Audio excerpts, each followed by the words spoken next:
one other of the dirty secrets about people under 40, and I think the most important one, is that for them, cultural conservatism is gone, it's dead, and it's not coming back. These people rightly see the war on drugs as a mess, as a horrible disaster. And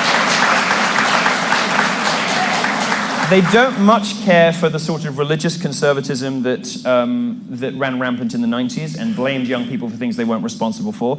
And they don't much care for a lot of, reactionary, if you like, conservative social values. They don't care about much of that stuff. So really, this whole thing, you are just a reaction to the Christian right, in a way, right? You're saying, I don't care about gay marriage, I don't care about drugs. These aren't the issues that matter, but they push that for a long time, and then they birthed you. Well, I don't. No, I mean, no. I'm a creation. I suppose if you want to demean me in that way, I suppose that you would call me a creation of the progressive left. I think I'm a necessary correction to the insanity on college campuses and in the media. There's no question whatsoever that American college campuses and the American media is infected with a disease, social justice. There's no question about it. And it may have started on your side, be propagated by people from your side. Are you responsible for this? The Young Turks? Were you ever talking about sort of? You ever on film complaining about sexism? I'm still ever on film complaining about? I know where it is. I know where it is. Anyway, I think that there's something very wonderful happening in politics. I think Trump is doing it. In media and on campuses, I think I'm doing it. In media, you're doing it too.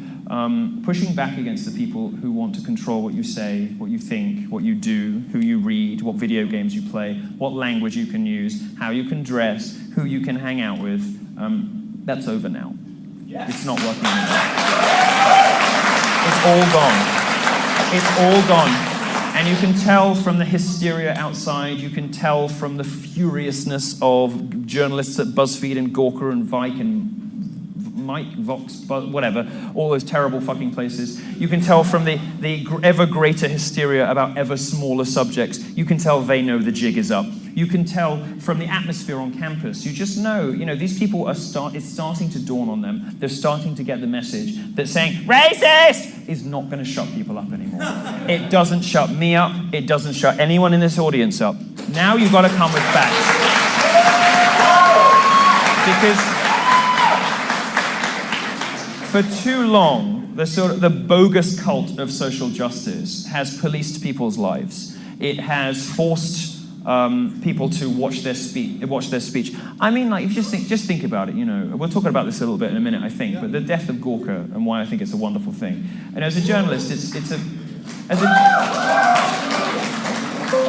a journalist, it's not very becoming of me to dance on the grave of any media publication in a time when it's so difficult to make ends meet and make anything worth it. But Gawker, more than any other publication, made people scared to make jokes. Ordinary private citizens were like, will a bored Gawker writer pick this up and ruin my life because I made a joke about AIDS? Mm-hmm. That's a sort of tyranny, and it's coming to an end. And the people who benefit from that tyranny, the mediocre, the lazy, the hateful, the fat, the facially pierced, the blue-haired, the people for whom being black is their only marketable skill.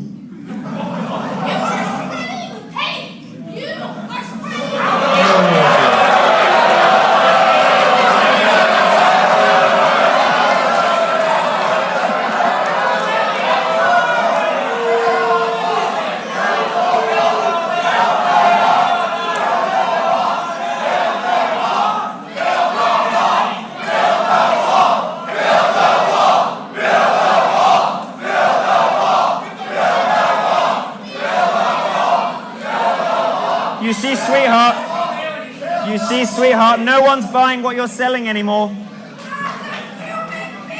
No one's buying what you're selling anymore.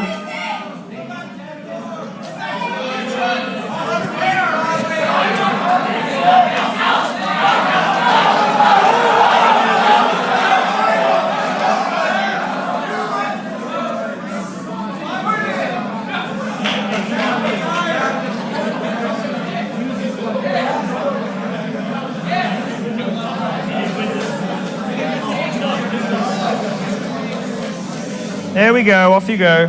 If you go 2 blocks down, you'll find an ice cream truck, don't worry.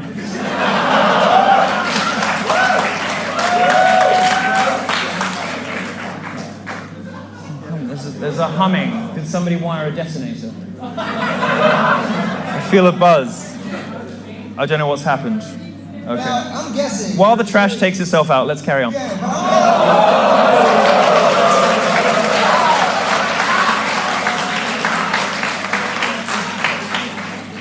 because I'm the good, guilty liberal here. I know, you feel bad now, don't you? I'm guessing if she had just waited till the end of this and asked you a question in the Q&A, you would have gladly listened to her, and then you would have done a little back and I forth. published a column, How to Beat Me. I wrote it down. I literally gave them an instruction book, but they're so fucking self-involved and stupid and lazy, they don't read it and they don't listen.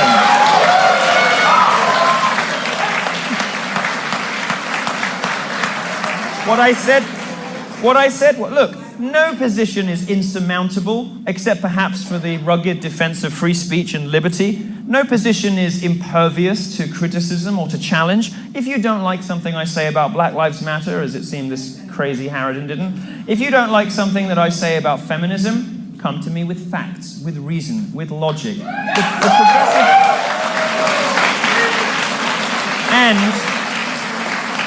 And just as importantly, wait your fucking turn.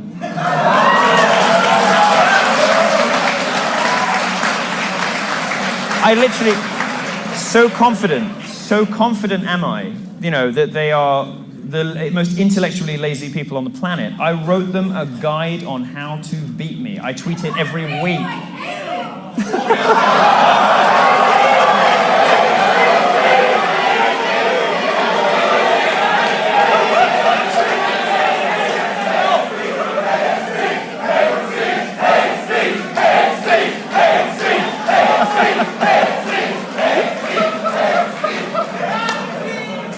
You see, and this is this lovely inversion that I'm seeing happen, which I love so much.